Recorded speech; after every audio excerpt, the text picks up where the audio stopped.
기도하고 예담원 4강 진행하도록 하겠습니다. 기도하겠습니다. 사랑과 은혜의 아버지 하나님 참 감사합니다. 또 함께 이렇게 모여 함께 말씀을 나누며 또한 주님의 은혜를 나누게 하시니 감사합니다. 지금 고난주간 가운데 또한 특별 새벽기도 가운데 주님 앞에 나아가고 있는 우리 성도님들 주님께서 함께 하시고 또한 영육간에 강건함 주셔서 말씀 가운데 더욱더 살아 숨쉬는 주님의 음성과 숨소리를 듣는 우리가 되게 인도하여 주시옵소서. 이 시간 함께 말씀을 나눌 때에 주님을 향한 기대와 또한 소망을 가지고 나아가는 우리가 될 수 있도록 인도하여 주시옵소서. 예수님의 이름으로 기도드리옵나이다. 아멘. 네, 4강 시작하도록 하겠습니다. 지난 시간 3강을 함께 보실 때 창세기 1장에서 11장까지 함께 나누었는데요. 우리는 그 시대를 창조의 시대라고 부른다고 하였습니다. 창조의 시대는 하나님께서 이 세상을 창조하셨고 우리 외웠죠? 빛, 궁, 땅, 해, 어동, 안 이렇게 창조하셨습니다.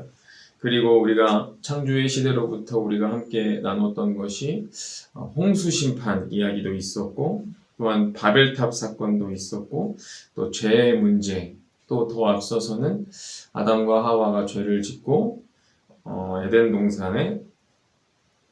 동산에서 쫓겨난 사건도 우리 함께 나누었습니다. 그 시대를 우리는 창조의 시대라고 합니다.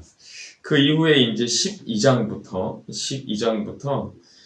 이제 말씀을 좀 살펴볼 텐데요. 12장부터 창세기는 50장까지 있는데요. 12장부터 50장까지를 우리는 씨족시대 혹은 족장시대라고 이렇게 이야기합니다. 왜냐하면 그 이후로부터는 이스라엘 공동체가 하나의 씨족의 형태로 또한 대표되는 한 가정을 중심으로 부흥하고 성장하는 기록들을 가지고 있기 때문에 그때를 우리는 씨족시대 혹은 족장시대라고 이렇게 이야기합니다. 그 씨족시대에 대표되는 사람, 첫 번째 일컬어지는 사람이 바로 아브라함입니다. 아브라함은 원래 이름은 아브람입니다. 그러나 창세기 17장으로 기억하는데요. 창세기 17장에서 이제 아브람에서 아브라함이라는 이름으로 열국의 아버지라는 이름으로 바뀌게 됩니다. 3페이지 한번 보실까요? 3페이지 보시면 사람들이 쭉 줄을 서 있고 또 이렇게 그림이 있는데요. 아브라함 하나님의 벗이라고 이렇게 기록되어져 있습니다. 메소포타미아 문명 인근 우르라는 지역에 아브람이라는 사람이 살았습니다. 그의 아버지 이름은 데라였는데요. 데라라는 사람은 우상을 만드는 사람입니다. 혹시 여러분 지구라트라고 아십니까? 신에게 제사 드렸던 신전인데요. 지금도 유적이 남아져 있습니다. 지금으로는 이라크 지역인데 그때 이제 우르라는 곳에서 아브람은 살아가고 있었습니다. 그때 하나님께 말씀하셔서 저 위에 하란이라는 곳으로 떠나 가족이 이주하게 됩니다. 지금은 터키, 그러니까 튀르키예와 지금 근접한 곳이 하란인데요. 나중에 또 살펴보게 될 것 같아요. 하란이라는 곳에서 살아가게 됩니다. 아브라함은 사실은 우상장수의 아들이었습니다. 그러니까 아브라함으로서는 또 하나님께서는 아브라함을 우르라는 곳에 살게 할 수가 없었습니다. 그래서 하란이라는 곳으로 떠나게 하셨고 또한 하란이라는 곳에서 살아가다가 아버지 데라는 하란에서 죽게 되었습니다. 그때 이제 하나님께서 말씀하시기를 너는 이곳을 떠나라. 내가 지시하는 곳으로 가라. 라고 하여서 이제 가나안 땅으로 지금의 이스라엘 지역으로 이동하게 됩니다. 그 이후에 아브라함 민족이 이제 점점점 번성하게 되었고 나중에는 이제 야곱의 식구들이 애굽, 그러니까 고센 땅으로 이렇게 이주하는 것까지가 이제 아브라함 시대의 이야기입니다. 4페이지 한번 보시죠. 4페이지 한번 보시면 창세기 요셉까지의 세대라고 해서 아브라함부터 요셉까지의 이야기를 이렇게 그림으로 나타내 놓았습니다. 1번 보시죠. 1번 보시면 아브라함이 우르에서 태어납니다. 1번입니다. 1번. 오른쪽 밑에 우르라는 곳이 있죠. 지금은 이라크 지역입니다. 우르라는 곳에서 아브라함이 태어났습니다. 창세기 11장 이야기입니다. 그리고 나서 쭉 올라가서 2번 보시면 사람들이 낙타 타고 짐을 들고 하란으로 이주를 합니다. 가족들이 하란으로 이주하는데 저 위에 3번 보시면 데라라고 해서 묘비가 있잖아요. 이곳이 하란입니다. 그러니까 1번, 2번, 3번. 이제는 아브라함 가족이, 데라의 가족이 3번 하란에서 거주하는 상황입니다. 그런데 창세기 12장으로 싹 넘어가면 4번을 보시면 너는 민족을 떠나서 친척 아비집을 떠나서 내가 지시한 땅으로 가라 라고 하는 것이 4번 가나안입니다. 4번 가나안 보시면 이렇게 염소가 있고 또 이렇게 제단을 쌓는 모습이 있죠. 이제 가나안 땅에서 아브라함이 거주하게 되었습니다.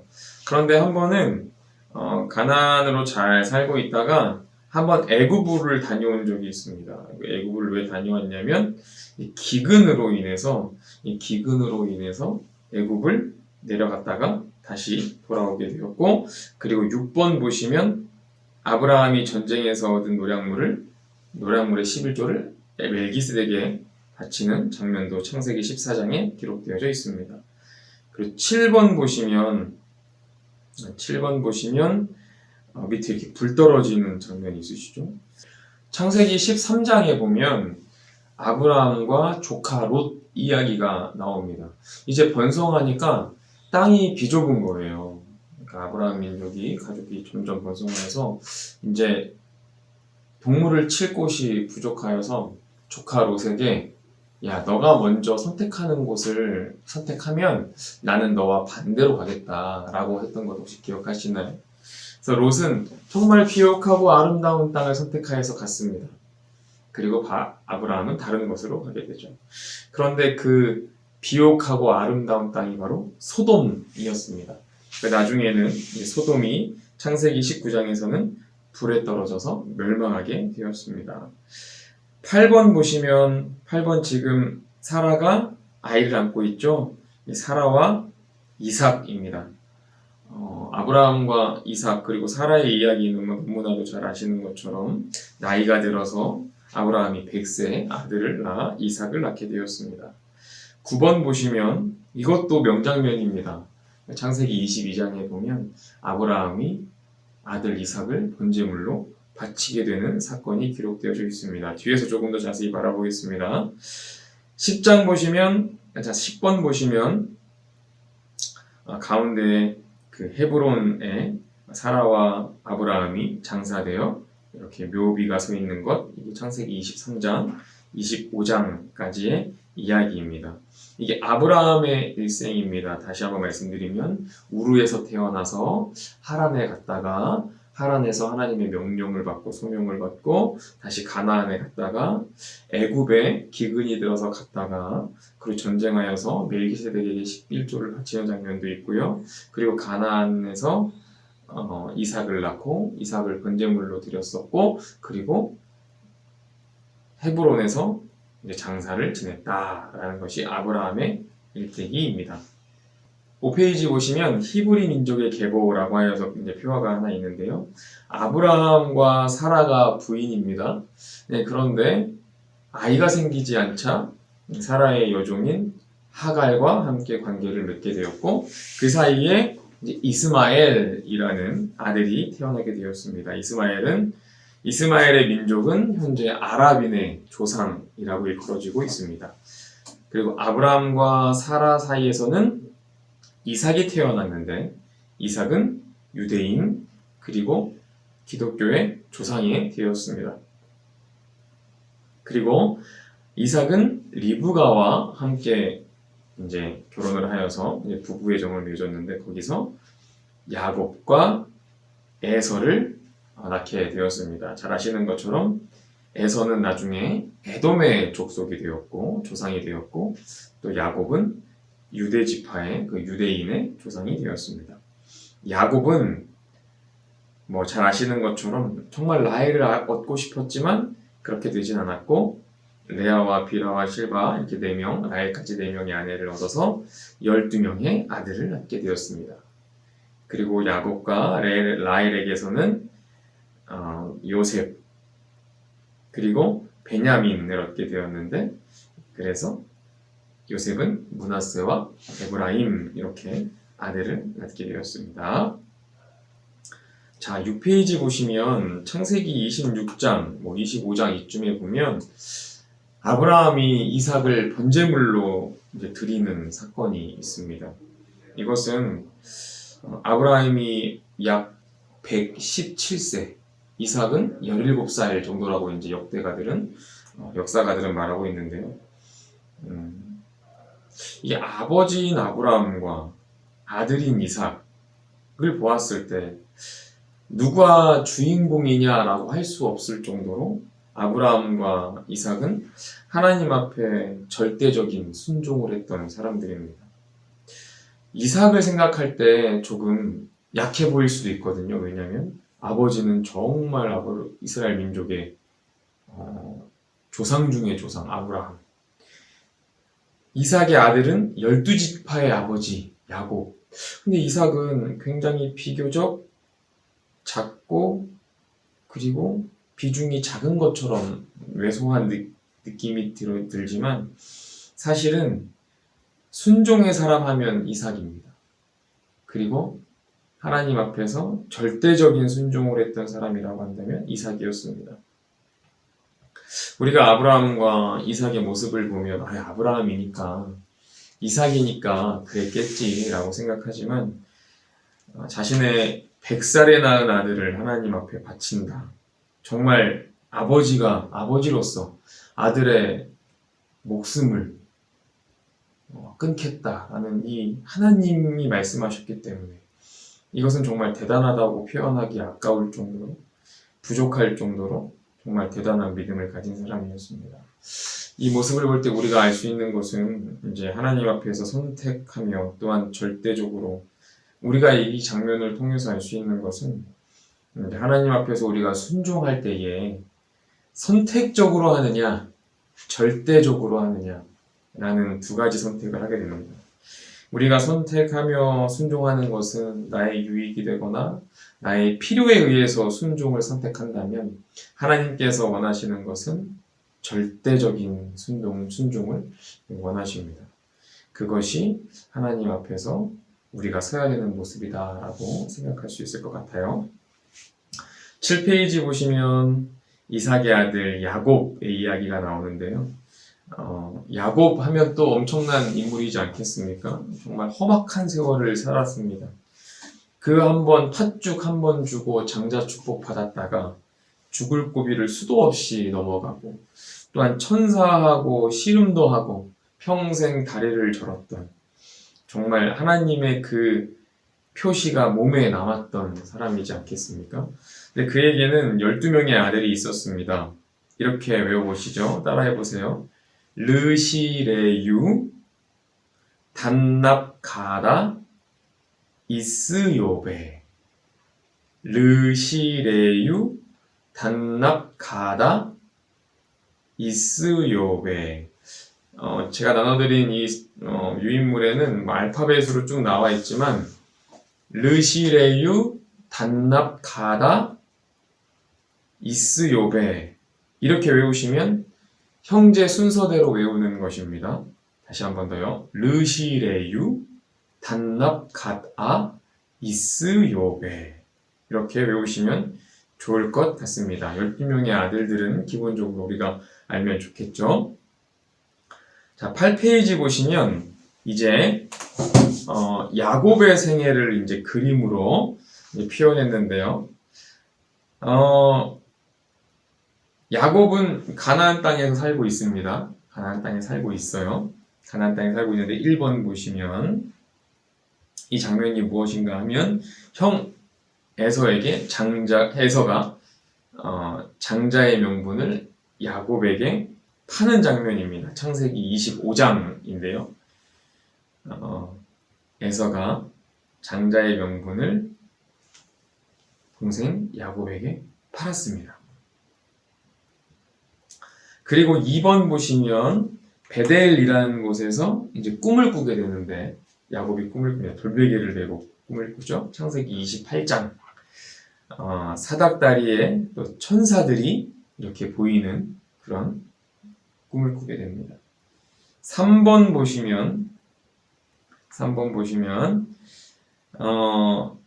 야곱이 라헬을 사랑했는데 라헬을 얻고자 하여 삼촌집 라반의 집에 갔지 않습니까?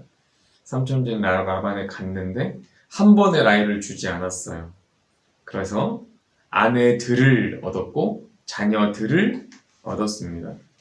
그리고 이제 부자가 되어서 살아가는 장면도 이렇게 되었습니다. 그리고 다시 가나안으로 돌아오게 되죠. 4번 보시면 창세기 32장 정도에 기록된 장면인데요. 야곱과 천사가 씨름합니다. 그래서 결국에는 이 장면에서 환도뼈가 골절되어서 야곱은 평생 죽을 때까지 걸음을 온전히 걷기가 어려웠습니다.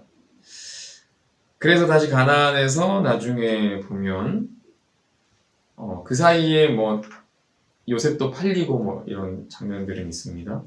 그러다가 야곱이 나중에 요셉으로 인해서 고센 땅으로 이주하게 됩니다. 그리고 야곱 또한 헤브론에서 사망하여서 장사 지내게 되었습니다. 이게 요셉까지 시대의 장면인데, 물론 요셉은 고센 땅에서 애굽의 총리로 살아가고, 그리고 야곱의 가족들에게 고센 땅을 주어서 이제 애굽에서 남은 여생을 살게 하는 것이 이 지도를 보시면 조금 더 자세히 볼 수 있을 것 같고요. 그 다음에 이 9페이지 보시면 이제 요셉과 마지막 이제 37장부터 50장까지 요셉의 인생을 좀 보려고 하는데요. 보시면 여러 가지 있지만 요셉은 우선 야곱이 사랑하는 라헬의 아들이기 때문에 유독 이뻐하고 사랑하고 귀엽게 여겼습니다. 그런데 이제 꿈을 꾸었는데 별집단 중에 내 것만 서 있고 형들이 묶은 별집단은 나한테 절을 했어. 형들이 화가 난 거죠. 또 어느 날 이렇게 보니까 하늘에 해와 달이 있고 그리고 별들이 있었는데 해와 달과 별들이 나한테 인사를 했어. 그랬더니 형들이 너무 화가 난 거죠. 안 그래도 미워 죽겠는데. 그래서 구덩이를 파고 이제 죽이려던 참이었습니다. 그런데 형들이 야, 죽이지는 말자 해서 상인들에게, 미디안 장수에게 팔게 되죠. 그래서 이제 애굽의 관원장에 애굽으로 팔려가서 이제 하인의 노릇을 하게 됩니다. 그런데 정말 우여곡절이 많았습니다. 그의 부인이 와서 탐하기도 하였고 도망가려고 했는데 겁탈하였다면서 그 여인이 이제 고발하게 되었고 감옥에서 이제 살게 되었습니다. 그때 또 누군가를 만나서 꿈을 해석해주고 또 몇 년이 지난 후에 다시 가서 바로의 꿈을 이제 풀어주게 되고, 그래서 야곱은 총리가 되었습니다. 이 모든 스토리를 보면 참 형통한 것 같지만 사실 요셉이 형통했던 건, 또 형통한 사람이라고 일컬어질 수 있었던 건 총리가 됐을 때 정도였을 것 같아요. 총리가 되었을 때는 이제 권력도 있고 가족들도 데리고 올 수 있고, 그러나 사실 이 스토리를 보았을 때, 이야기를 보았을 때 요셉은 그렇게 형통한 사람은 아니었습니다. 창세기 39장 23절은 기록합니다. 요셉이 하나님과 함께 하시기 때문에 형통하다라고 기록하고 있습니다. 사실 요셉의 인생은 그렇게 형통하지 않았지만 하나님께서 그와 함께 하셨기 때문에 형통한 것이었습니다. 그러므로 우리가 생각하는 형통은 우리가 잘되고 아무 어려움이 없고 고난이 없는 것이 아니라 하나님이 우리와 함께 하시기를 결정하는 순간 우리는 이미 형통한 삶을 살아가고 있는 것입니다. 그것을 기억하면서 우리가 함께 살아갔으면 좋겠고요. 10페이지 보시면 요셉의 생애가 쭉 나와 있는데요. 쭉 보시면은 아실 것 같아요. 1번 보시면 요셉이 야곱의 사랑을 받았고, 2번 보시면 곡식단의 꿈을 꾸었고, 3번 보시면 해와 달 별들의 꿈을 꾸었고, 이로 인해서 4번 보니까 애굽의 노예로 팔려가게 되게 되었고요. 5번 보니까 보디발의 아내 유혹으로 도망치게 되었고, 6번 보시면 요셉이 감옥에서 꿈을 해몽하고 풀어주었고, 그리고 7번에 보시면 애굽의 총리가 된 요셉이 비축한 곡식을 빅축하여서 나중에 가뭄을 이겨낼 수 있는 그런 일들도 하였습니다. 8번에 보시면 요셉이 형들을 용서하는 장면도 나왔고, 그리고 9번에 보시면 임종을 앞둔 야곱이 요셉과 그의 아들들을 축복하는 장면도 나옵니다. 10번 보시면 요셉의 유골이 가나안으로 보내져서 묻혔습니다. 그렇게 창세기 50장에서 요셉은 이제 마무리가 되었습니다. 보시면 그 다음 장 제가 더 나중에 한 번에 그 창세기의 장 제목을 한 번씩 나눠드릴 텐데, 지난 시간에 이제 창세기 1장부터 11장까지 알려드렸습니다. 창세기 1장은 천지창조, 2장은 에덴 동산, 3장은 인간의 타락, 4장은 가인과 아벨, 5장은 아담의 족보, 6장은 노아의 방주, 7장은 홍수 심판, 8장은 아라랏산, 그리고 9장에서는 무지개 언약, 그리고 10장은 노아 족보, 11장은 바벨탑이라고 말씀드렸는데요. 제가 애초에 처음에 의인물에 나눠드리지 않았지만 영상에 여기 화면에 나오죠. 화면에도 제가 띄워드릴 거고, 나중에 오프라인으로 모임할 때 전체로 하나로 이렇게 해서 드릴 건데요. 한번 보시면 좋을 것 같아요. 12장 아브라함 부르심부터 롯의 선택, 사해 동맹, 아브라함의 의까지 해가지고 쭉 제가 마지막 50장 야곱 장래 요셉 죽음까지 이렇게 두었습니다. 계속해서 보시면서 창세기 정도는 우리가 장과 제목은 좀 익힐 수 있으면 좋겠다라고 생각이 들고요. 계속 가까운 곳에 잘 보이는 냉장고에 잘 붙이시고 계속해서 보시면서 익히시면 좋을 것 같습니다. 이렇게 4강은 마치도록 하겠고요. 부득이하게 이제 돌아오는 주일에는 또 임직식도 있고 100주년 기념 감사 예배가 있고 해서 모임으로 할 수는 없지만 영상으로 계속 보내드리도록 할 테니까 기대해 주시고, 우리가 다음에 만날 때까지 강건하시고 또 뵙도록 하겠습니다. 기도하겠습니다. 사랑과 은혜가 충만하신 주님 감사합니다. 매일매일 우리에게 살아갈 힘을 주시고, 또한 오늘 창세기의 말씀을 나눈 것과 같이 하나님 앞에서 절대적인 순종으로 나아가는 우리가 되게 인도하여 주시옵소서. 또한 하나님과 함께 하심이 형통하심임을 믿고 의지하게 하시고, 우리의 생각과 우리의 마음보다 하나님과 함께 하심을 믿으며 또한 간구하며 살아가는 우리가 될 수 있도록 인도하여 주시옵소서. 이 자리에 함께한 우리 성도님도 주님께서 함께 하시고, 또한 믿음이 날로 성장하며 또한 주님 앞에 나아갈 때 겸손하게 하시며, 특별히 가정 가운데, 자녀들의 가정 가운데 주님의 은혜와 복이 가득 넘치도록 인도하시고 보호하여 주시옵소서. 모든 것 감사드리오며 예수님의 이름으로 기도드리옵나이다. 아멘.